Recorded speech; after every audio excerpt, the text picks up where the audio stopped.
Hindi puwedeng hindi ako magiging successful dahil kitang-kita ko kung papaano niyo bigyan ng puro expired na pagkain lola ko. Pinaglaban niyo siya buong maghapon at tuwang-tuwa pa kayo dahil hindi marunong magbasa. Lagi kong pinapasok sa kote ko na wag maghiganti dahil anong pinagkaiba ko sa kasamaan nila. But do we ever win? Having this good heart. Laking lolo at lola ko, paralyzed na yung kalahating katawan ng lolo ko. Wala na akong kinikilalang mga magulang. Simula noong nag-separate ng dalawa. Tinutulungan ko ang lola ko maglaba at isang malaking bahay ang pinapasukan namin na kalapit lamang ng bahay namin. Kailan kasi nila paminsan ng isang kamay pa, lalo na't may negosyo silang paggawaan ng fresh lumpia wrapper, tapos wala silang yaya tagalinis ng bahay tulad ng tagalabada, tagaluto, kaya ako sinasama paminsan ni Lola dahil nakakatulong naman ako kahit papano sa gawaing bahay tulad ng pagwawalis, pagsasaing, pagtutupi, pagkukusot ng kung ano-ano pa. Pero pang isang tao lang ang swelduhan, wala namang kaso doon. Marami akong nabibitbit noong musmus pa lamang, syempre. Di naman ako aware kung may expiration ito. Basta yung akin, nagbibigay sila ng bukal sa puso at syempre kaltas ang mga pagkain ito sa sweldo ni Lola. Noong nagdalaga na, hindi na ako nakabalik doon. Namatay na rin ang lolo ko that time. At si Lola mas binuhos lahat ng pagkabisi sa bahay na yon.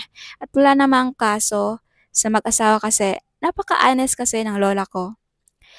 Kesa sa pinapasok nilang ibang kasambahay, tapos nakapasok ako sa isang canteen ng school. Pag recess time, nandun na ako, ganun rin. No mag-college na ako, naka-working rin ako sa school.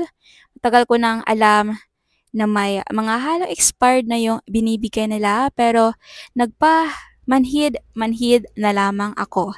Sinubukan ko ngang kausapin yung mga katulong nila sa bahay na wag na lang yung mga pagkain yung ibigay kay lola. Tapos, ikakaltas sa sweldo dahil ako na lang mismo ang mag-grocery ng mga yon kasi palusot ko, gusto kong ibang brand.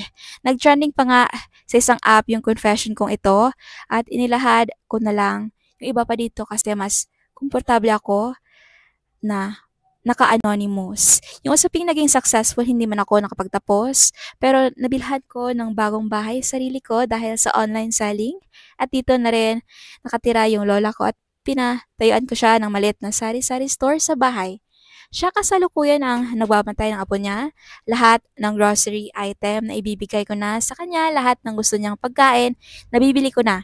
Paminsan na lang kaming bumabalik sa dating bahay nila lola, pero maglinis at magbakasyon na lamang. Sa owner ng fresh lumpia ng kapitbahay namin na yun, sasabihin ko pa ba? Baka naman malaman kasi nila na sila yung nandito sa confession kong ito. Masabi kong yung life nila bumaliktad sa dati, yun na lang para walang issue. I guess dahil nakinig ka pa sa kwento ko hanggang dulo, maybe this is your sign na gumawa ng tama sa iba dahil hindi natin alam yung panahon.